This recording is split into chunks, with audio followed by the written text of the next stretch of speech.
Every second, thousands of packages move through Amazon's network. Massive warehouses operate around the clock. Delivery fleets leave distribution hubs in constant waves, but the website people see is only the surface of the system. Behind the shopping cart sits one of the most sophisticated logistics machines ever built.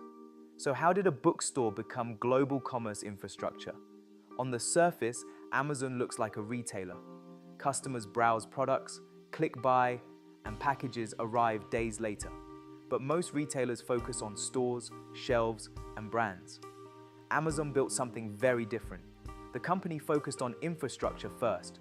Warehouses, software systems, and transportation networks became the real foundation of the business. The idea started in the mid-1990s. Jeff Bezos launched Amazon as an online bookstore. Books were ideal for early e-commerce. They were standardized products, easy to ship and widely available. But the real insight was not only about books. Bezos believed the internet would transform how physical goods move through the economy. Traditional retail relied on store locations. Products moved slowly from manufacturers to regional distributors. From there, they traveled to individual stores. Inventory often sat on shelves for weeks or months. Amazon imagined a different structure, a system where centralized warehouses could ship directly to millions of homes. At first, the operation was small. Early fulfillment centers were simple storage facilities with workers picking items from shelves. But the company reinvested heavily into logistics technology. Conveyor belts, scanning systems, and inventory algorithms began replacing traditional warehouse processes. Every improvement reduced delivery time and operating cost. Yet this was only the beginning. During the early 2000s, Amazon began expanding its fulfillment network across the United States. Large warehouse buildings appeared near major cities and highway intersections. These locations allowed products to move quickly between transportation routes and customer regions. The buildings were enormous, sometimes larger than several football fields combined. Inside, rows of shelves stretched for hundreds of meters. Workers moved through aisles collecting products for outgoing orders. Software systems optimized every movement. The system tracked millions of items simultaneously. Inventory flowed through the buildings like traffic through a city grid. But this is where the strategy becomes much more powerful. Amazon was not simply building warehouses. It was building speed. The faster products move, the more customers trust the platform. Faster delivery increases order frequency, and more orders justify building even larger infrastructure. That feedback loop created scale. Today, the company operates hundreds of fulfillment facilities worldwide. Products move between regional hubs, sorting centers, and final delivery stations. Each layer of the network has a specific role. Large fulfillment centers store inventory. Sorting hubs organize packages by destination. Smaller delivery stations handle the final route to homes. Think of it like a logistics pyramid. Massive warehouses form the base. Transportation networks connect them.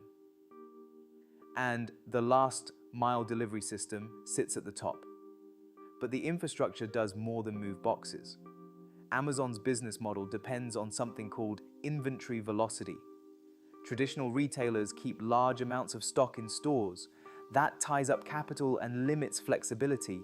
Amazon instead concentrates inventory inside large distribution hubs. Sophisticated algorithms predict where demand will appear next. Products can even move before customers order them. Internal systems reposition inventory between facilities based on demand forecasts. This process reduces delivery time and improves efficiency across the network. Yet the most powerful part of the system may surprise many people. Amazon eventually opened its infrastructure to other businesses. Through a program called Fulfillment by Amazon, independent sellers store their products inside Amazon's warehouses.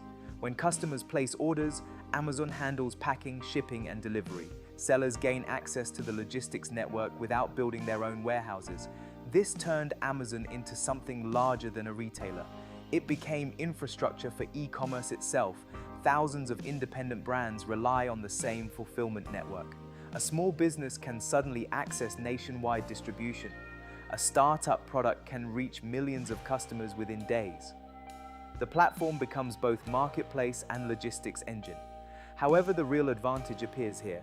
The more sellers join the platform, the more products enter the system.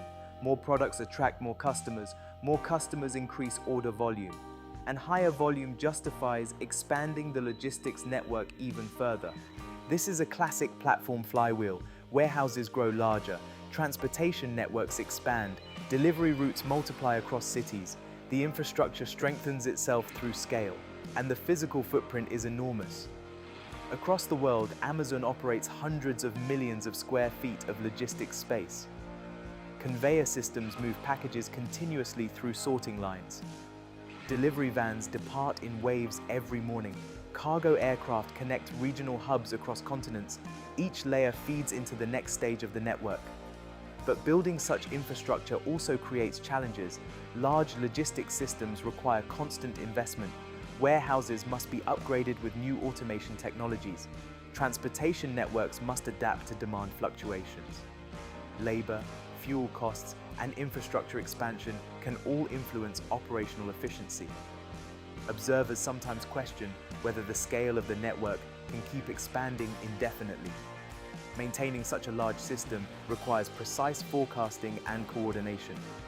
Even small inefficiencies can multiply across thousands of facilities. Yet the system still holds a powerful strategic advantage. Most retailers depend on external logistics companies. They ship products through third-party carriers and regional distributors. Amazon instead built its own integrated network.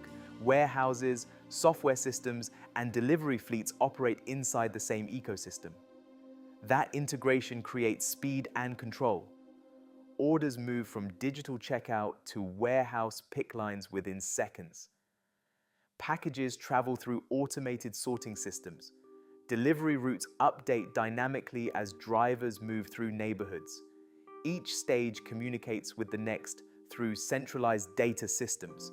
From the outside, customers see a simple promise: click a button, receive a package. But behind that simple promise sits an industrial machine, a network of warehouses, algorithms, vehicles, and supply chains working together continuously. And that hidden system is what truly transformed Amazon. The company did not only build a website, it built a logistics infrastructure layer for modern commerce.